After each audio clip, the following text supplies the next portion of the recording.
जहां आम आदमी की लाइट रातों में गोल हो जाती है, वहां तानाशाह की रातें रोशनी से रंगीन हो जाती है। ये रोशनी बिजली के साथ शराब और शबाब की रोशनी होती है, और जब सुबह होती है तो ये तानाशाह निकल पड़ता है अपनी सल्तनत पर अपना हुकूमत चलाने। वीडियो में आज आखिरी तक बने रहिएगा, इसके कुछ कारनामे हम आपके सामने रखने वाले हैं। खूबसूरत लड़कियों का शौकीन। खबरों के मुताबिक उत्तर कोरिया में 13 साल से लेकर 25 साल की लड़कियों का एक समूह तैयार किया जाता है। इसमें लड़कियों की संख्या कम से कम 2000 होती है। कम उम्र के इन लड़कियों को लिटिल प्लेजर के नाम से भी बुलाया जाता है। इन लड़कियों के साथ किम अपनी रातें गुजारता है। हालांकि वो शादीशुदा है और उसके 3 बच्चे हैं, जिनमें एक लड़का और 2 लड़के हैं। फिर भी किम को सेक्स की ऐसी सनक है कि उसके आदमी लड़कियों के स्कूल के आगे सिर्फ इसलिए खड़े रहते हैं कि वो 13 साल की लंबी गोरी स्वीट वॉइस वाली लड़की को पसंद कर सके और उसे किम के बिस्तर पर भेज सके। ऐसी लड़कियों को स्कूल से उठवाकर गुप्त स्थान पर भेजा जाता है, जहां उन्हें पहले किम को खुश करने की ट्रेनिंग दी जाती है। अगर कोई लड़की किम को मनाने से इनकार कर दे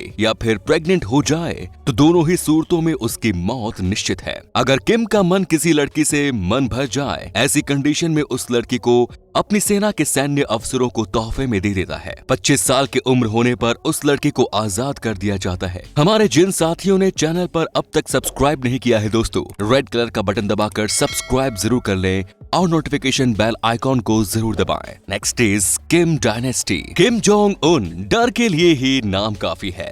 अगर आप नॉर्थ कोरिया के सिटीजन हैं, तो आप उस डर को फील करते हैं, लेकिन दुनिया उसके कारनामे को सुनकर ही सहम जाती है। दरअसल कोरिया देश का जब विभाजन हुआ तो दक्षिण कोरिया डेवलपमेंट के रास्ते पर चल पड़ा, लेकिन नॉर्थ कोरिया किम डायनेस्टी के अंडर में आ गया। सबसे पहले किम इल संग ने तानाशाही की शुरुआत की। इसके बाद किंग के पिता किम जोंग इल का शासन आया। आज किम जोंग उन उनकी विरासत को आगे बढ़ा रहा है, लेकिन अपने पिता की गद्दी को हथियाने के लिए उसने अपनी ही सेना के सीनियर ऑफिसर को मरवा दिया। साल 2013 में अपने अंकल जैन सांग को मरवा दिया। आपको शायद मालूम ना हो, लेकिन टिम का एक सौतेला भाई भी था। उसने अपने सौतेले भाई किम जोंग नेल को साल 2017 में मरवा दिया। शराब और कबाब का शौकीन। भले ही नॉर्थ कोरिया में रहने वाले आम लोगों को 2 वक्त का भोजन भी नहीं मिल पाता हो, लेकिन किम जोंग उन अपने खान पान और रईसी पर रुपया पानी की तरह बहाता है। किम की सुबह शुरू होती है रोमांस काउंटी वाइन से। ये वर्ल्ड फेमस और सबसे एक्सपेंसिव वाइन है।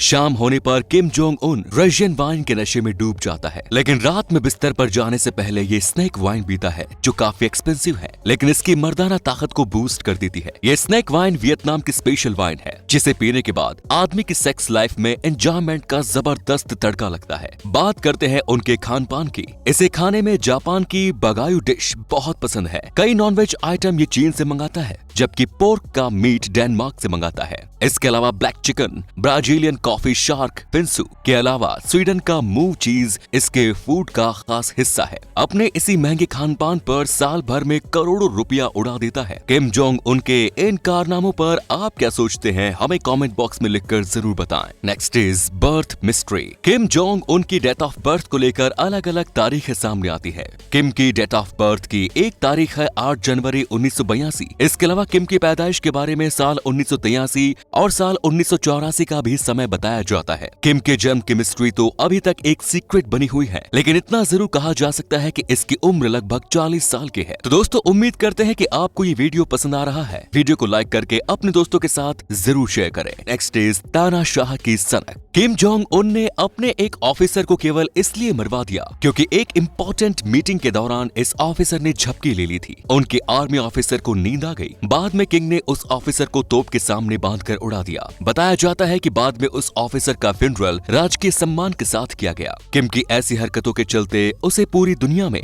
एक सनकी तानाशाह के तौर पर देखा जाने लगा। अपने दुश्मनों को इतनी खतरनाक और क्रूर सजाएं देता है कि इसे देखने के बाद उसके अपने देश में कोई भी उसके खिलाफ बोलने के बारे में सोच भी नहीं सकता। किम की सिक्योरिटी। अपने देश और अपने ऑफिसर्स के बीच घिरा होने के बावजूद किम जब चलता है तो उसकी कार के चारों तरफ कमांडोज दौड़ते हैं। ये कमांडो मार्शल आर्ट में माहिर होते हैं और किसी भी खतरे का सामना करने के लिए हमेशा अलर्ट रहते हैं। तेज गर्मी में भी ये इसी तरह के कोट पैंट और शूज पहनकर किम की बॉडी को सिक्योर करते हैं। इसके अलावा किम जब भी हवाई यात्रा करते हैं तो इसके साथ इसकी सिक्योरिटी के लिए एक प्लेन और उड़ता है। किसी को ये पता नहीं होता कि किम कौन से जहाज में बैठा हुआ है। वैसे अपने देश में किम ज्यादातर रेल यात्रा करना पसंद करता है। जिस ट्रेन में किम यात्रा करता है वो भी स्पेशल होती है। अपनी इसी स्पेशल ट्रेन से अपने देश के हर क्षेत्र की यात्रा करता है। अपनी सिक्योरिटी पर करोड़ों रुपयों का खर्चा किम करता है। नेक्स्ट इज अजीब लॉजिक। किम जोंग उन आज जितना मोटा और थुलथुला नजर आता है ये हमेशा वैसा नहीं था, बल्कि जब ये काफी दुबला हुआ करता था और स्मार्ट भी नजर आता था। लेकिन जब से इसने नॉर्थ कोरिया का जिम्मा संभाला है और प्रेसिडेंट पद को ग्रहण किया है उसके पहले से ही इसने वेट गेन करना शुरू कर दिया। इसका कहना था कि कोई भी दुबला पतला आदमी प्रेसिडेंट के पद पर अच्छा नहीं लगता। Next is mysterious behaviour. Kim Jong Un ने दुनिया के उन देशों में अपने आप को खड़ा किया है जो परमाणु शक्ति न्यूक्लियर पावर से लैस है। किम जोंग उन के बारे में उसके सन की बिहेवियर को लेकर पूरी दुनिया में हमेशा चिंता रहती है। परमाणु शक्ति संपन्न होने के बाद किम का खौफ लगभग पूरी दुनिया में फैल गया। वो इसलिए क्योंकि इसका कोई भरोसा नहीं ये कब किस देश पर परमाणु मिसाइल से हमला कर दे। अमेरिका जैसे देश को ये तानाशाह है खुली चुनौती देने से भी पीछे नहीं हटता। इसका कहना है कि इसके देश की सेना अमेरिकन आर्मी से 5 गुना ज्यादा अच्छी है। दोस्तों उत्तर कोरिया का ये सन की तानाशाह है, कब किससे खुश हो जाए और कब किससे नाराज हो जाए ये समझ पाना किसी के भी बस की बात नहीं। ये जिस पर खुश हो जाता है उसे अपनी पीठ पर बिठा देता है, लेकिन जिस पर नाराज हो जाता है उसे मौत की नींद सुला देता है। यहाँ तक कि इसकी अपनी पत्नी पर भी इसके बनाए हुए कानून लागू होते हैं। दोस्तों जिंदगियां खुशियां बांटने का दूसरा नाम है, लेकिन फिर भी कुछ लोग दूसरों को तकलीफ दे ही देते हैं। वीडियो पर आपकी राय का इंतजार रहेगा। जल्दी मिलते हैं नए वीडियो में। जय हिंद, जय भारत, वंदे मातरम।